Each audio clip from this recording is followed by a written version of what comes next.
It's done. Oh, God.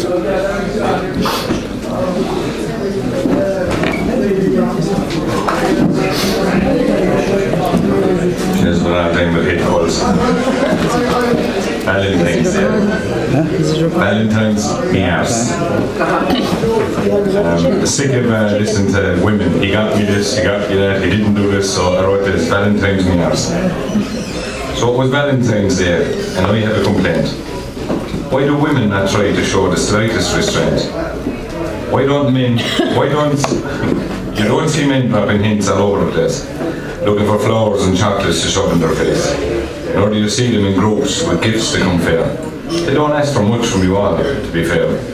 But dare you come home on this day not showing your devotion, displaying your undying love with true emotion. You may as well call yourself Christ and suffer the loss, for your woman will nail your ass to the cross.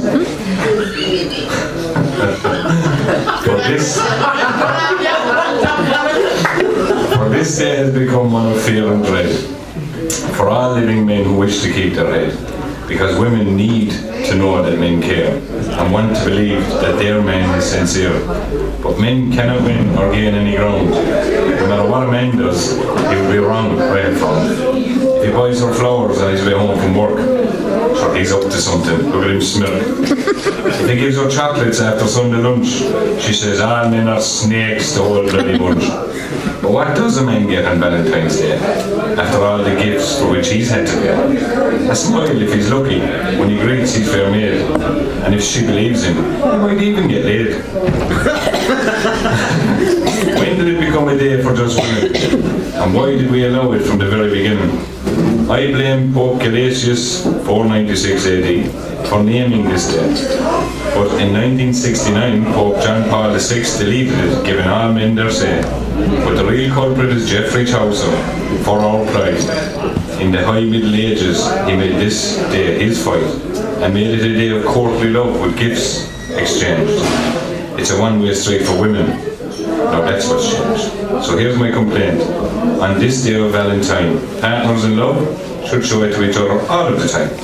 No man should have to go to the shop and for his love pay.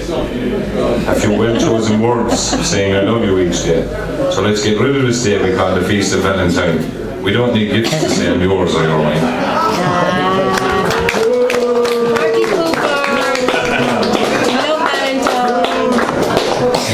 In the last 3 weeks I've been throwing my sister out the window, throwing my brother off the back of a lorry, and getting rid of Valentine, I know. This week I gone for a bowl of contention. An eye bun. Does anyone remember eye buns? Yeah, of course we all remember eye buns. Awful. A bone of contention. Being born into a large family is not what I call fun. But I was, and that life soon enough had me on the run.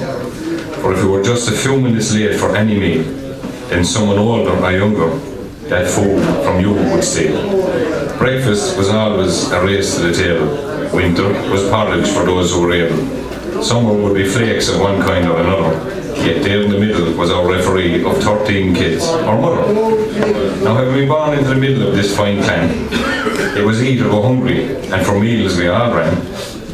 For dare you be late when the mother dished it from the pot. We usually lied, saying someone had got theirs when they didn't, and they had not. Just to get more on your dish, which held dinner. Some of the young ones went hungry, sure they were only beginners. I had an older sister who would always need more. She had elbows that would knock all the young ones to the floor.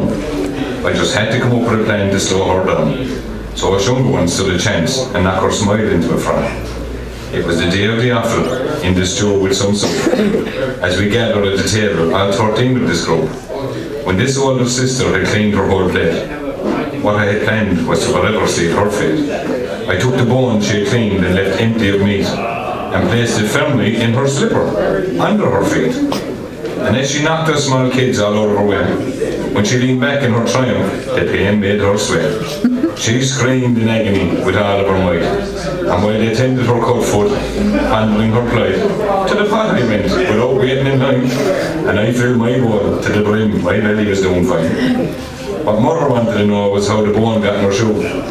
She hides them there, Mama said, to make a fool out of you, and she pushes us younger ones all out to one side. but this time she forgot in her shoe the bones were tight. And as she tried to get more than was rightly for her share, if the rest of us starved, then she didn't care. She screamed at me then something that was unreal, as I told her in my cue, each of us had to heal. Be mindful as you give those younger than you some stick. Take your time when next you have a bone to pick.